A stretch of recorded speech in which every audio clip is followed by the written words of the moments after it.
Selamat pagi anak-anak, para siswa dan siswi kelas 10 Otomatisasi Tata Kelola Perkantoran. Bagaimana kabar kalian hari ini? Mudah-mudahan semuanya masih dalam keadaan sehat, baik-baik saja, dan yang pastinya masih tetap semangat untuk terus belajar ya. Berjumpa kembali dalam pembelajaran mata pelajaran korespondensi. Dalam pembelajaran kali ini, kita sudah sampai pada pembahasan KD 3.4 tentang menerapkan tata naskah surat menyurat bahasa Indonesia. Adapun materi yang akan kita bahas kali ini adalah mengenai bagian-bagian surat. Tujuan pembelajaran dari pembahasan materi tentang bagian-bagian surat diharapkan setelah anak-anak menyaksikan video pembelajaran ini, kalian dapat menyebutkan apa saja bagian-bagian surat dan dapat menerapkannya dalam penulisan surat menyurat bahasa Indonesia.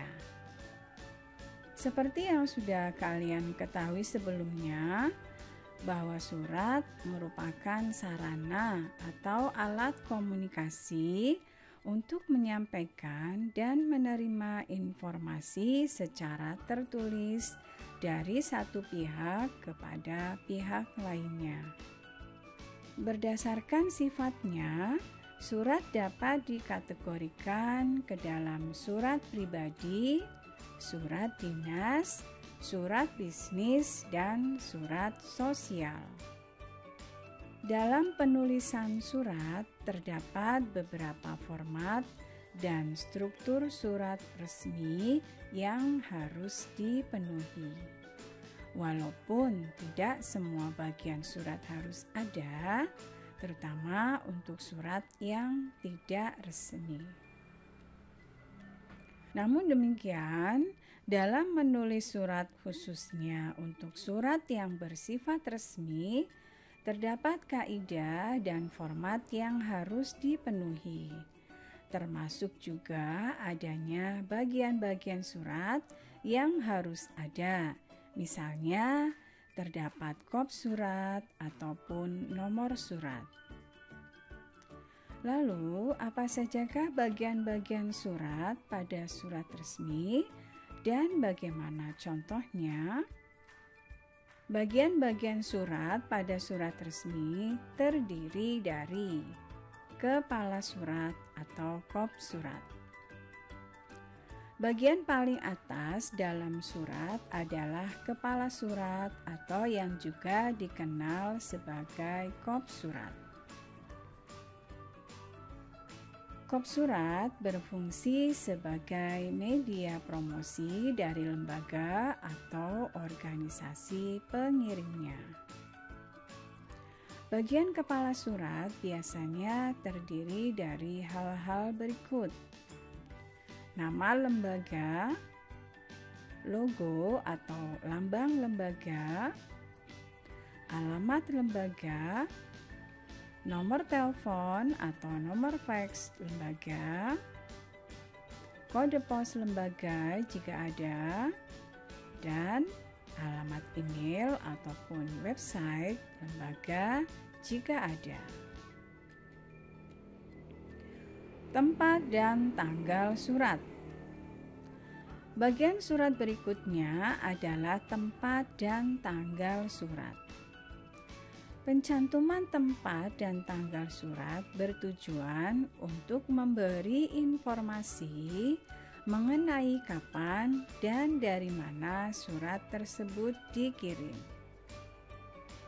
Pada surat yang bersifat resmi, tempat pembuatan surat tidak perlu dicantumkan kembali, terutama jika sudah ditulis di alamat instansi pada bagian kop surat. Sementara tanggal surat ditulis sesuai dengan waktu kapan surat itu dibuat atau ditulis.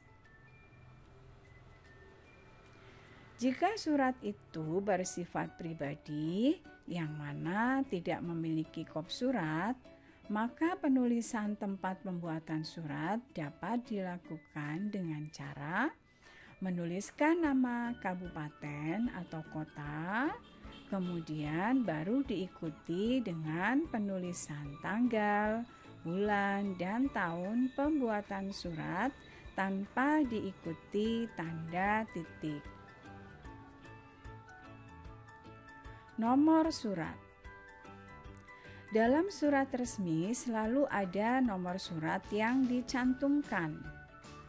Penomoran surat ini dilakukan oleh atau pada surat resmi yang dikirim oleh lembaga, instansi, perusahaan, atau organisasi yang resmi dan terdaftar.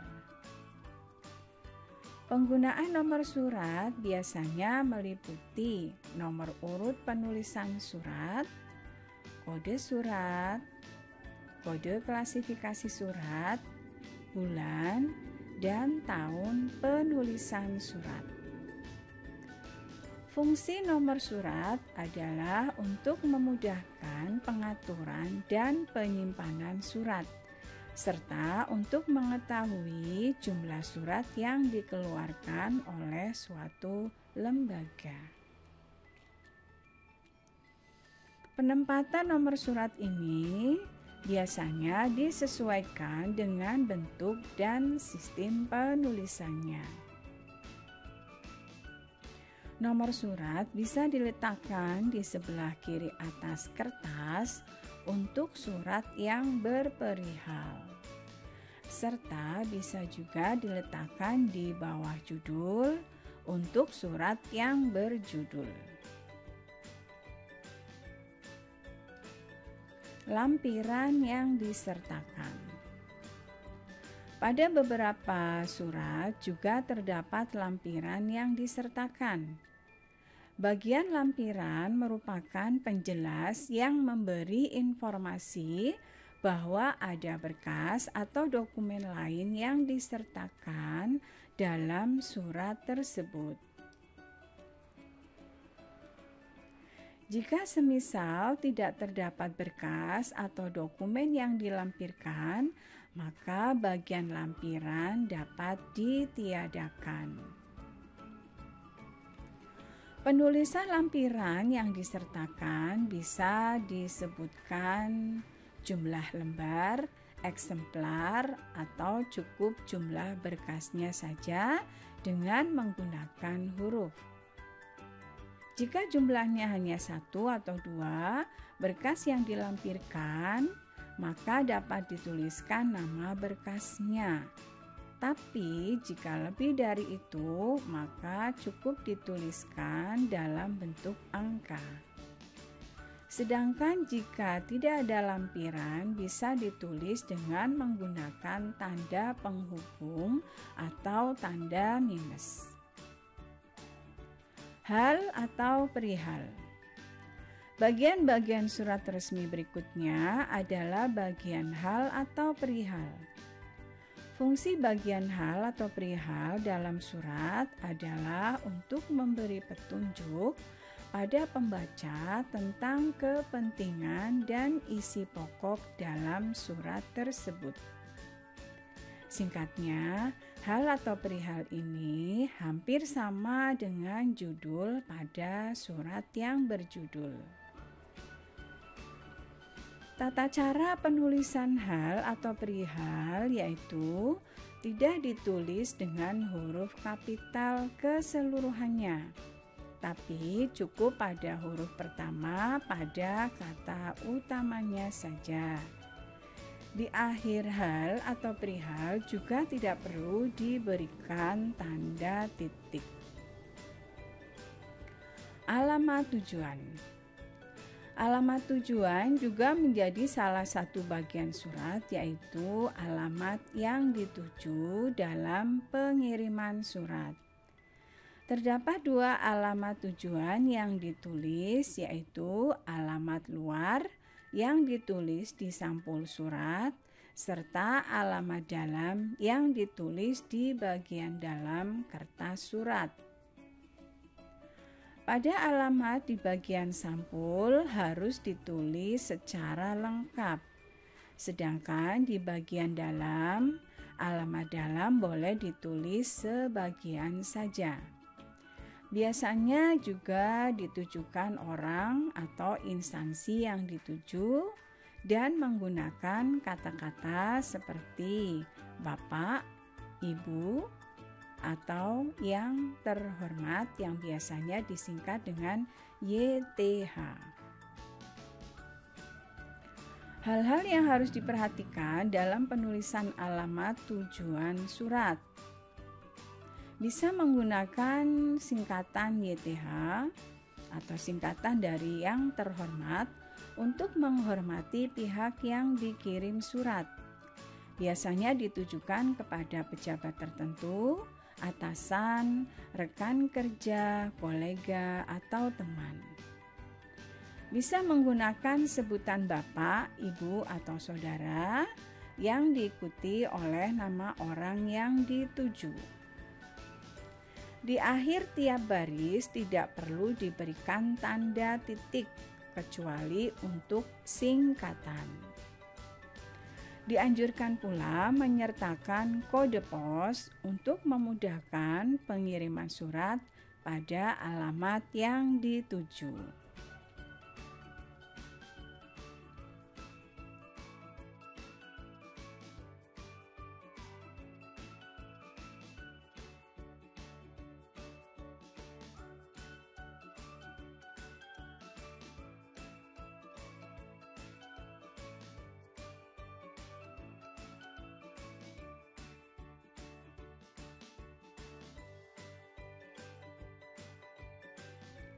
Salam pembuka. Bagian surat berikutnya adalah bagian salam pembuka. Fungsi salam pembuka adalah untuk membuka pembicaraan dalam surat sesuai adab sopan santun. Salam pembuka berisi sapaan-sapaan pada umumnya. Penulisan salam pembuka biasanya diawali dengan huruf kapital dan diakhiri dengan tanda koma.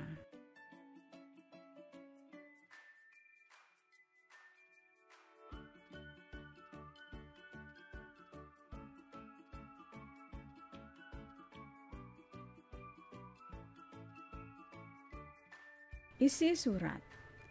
Bagian ini merupakan bagian inti dari surat, yaitu isi surat. Isi surat memuat apa saja yang perlu disampaikan oleh pengirim kepada orang atau lembaga yang dituju. Layaknya bentuk karangan pada umumnya, isi surat terdiri dari 3 bagian, yaitu bagian pembuka, bagian inti, dan bagian penutup. Bagian pembuka pada isi surat berisi pengantar bagi pembaca untuk mengetahui isi dan berita yang akan disampaikan oleh pengirim surat. Biasanya pokok masalah atau berita sudah tertera dalam bagian pembuka ini dan akan lebih dijelaskan lagi pada bagian inti. Bagian inti pada isi surat berisi maksud dan tujuan utama dari pengirim surat.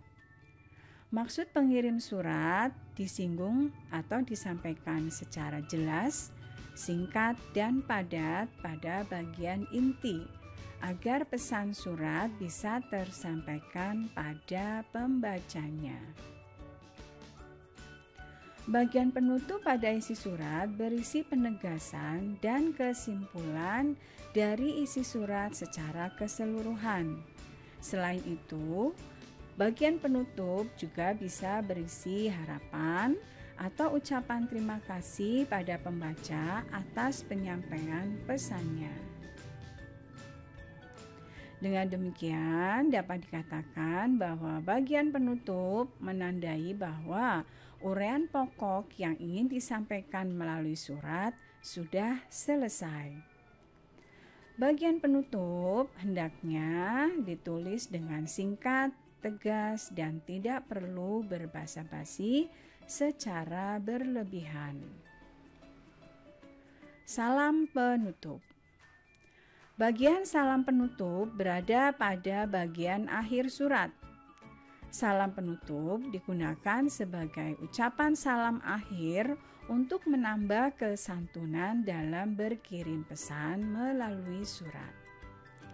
Penulisannya diawali huruf kapital dan diakhiri oleh atau dengan tanda koma. Nama organisasi, lembaga, atau perusahaan disertai tanda tangan penanggung jawab surat. Pada bagian bawah surat harus terdapat nama organisasi, lembaga, atau perusahaan beserta tanda tangan penanggung jawab surat. Nama organisasi, lembaga, atau perusahaan yang tercantum harus sama atau sesuai dengan yang tertera pada kop surat.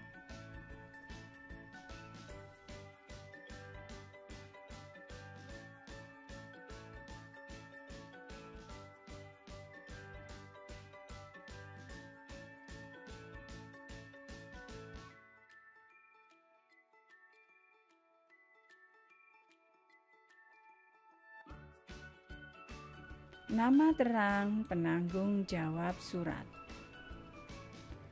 Nama terang penanggung jawab surat harus ditulis dengan lengkap dan benar, disertai dengan penulisan gelar jika ada. Jabatan penanggung jawab surat. Jabatan penanggung jawab surat menunjukkan kedudukan seseorang dalam suatu organisasi, lembaga, atau perusahaan yang dipimpinnya.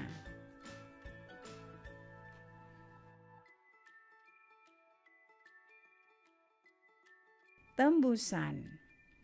Bagian tembusan merupakan bagian surat yang menunjukkan pihak atau orang lain yang juga berhak mendapatkan terusan informasi dari surat tersebut. Meski begitu, tidak semua surat memiliki tembusan.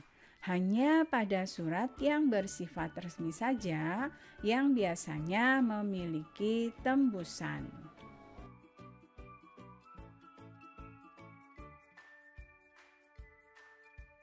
Inisial. Inisial disebut juga dengan sandi, yaitu kode pengenal yang berupa singkatan nama pengonsep dan singkatan nama pengetik surat. Inisial atau sandi ini berguna untuk mengetahui siapa pengonsep dan pengetik surat, sehingga jika terjadi kesalahan dalam surat tersebut, pengonsep dan pengetik surat dapat segera dihubungi dengan mudah. Biasanya nama pengonsep surat disingkat dengan huruf kapital. Sedangkan untuk nama pengetik surat disingkat dengan huruf kecil. Adapun penempatan atau penulisan inisial ditempatkan di bagian bawah surat pada sebelah kiri.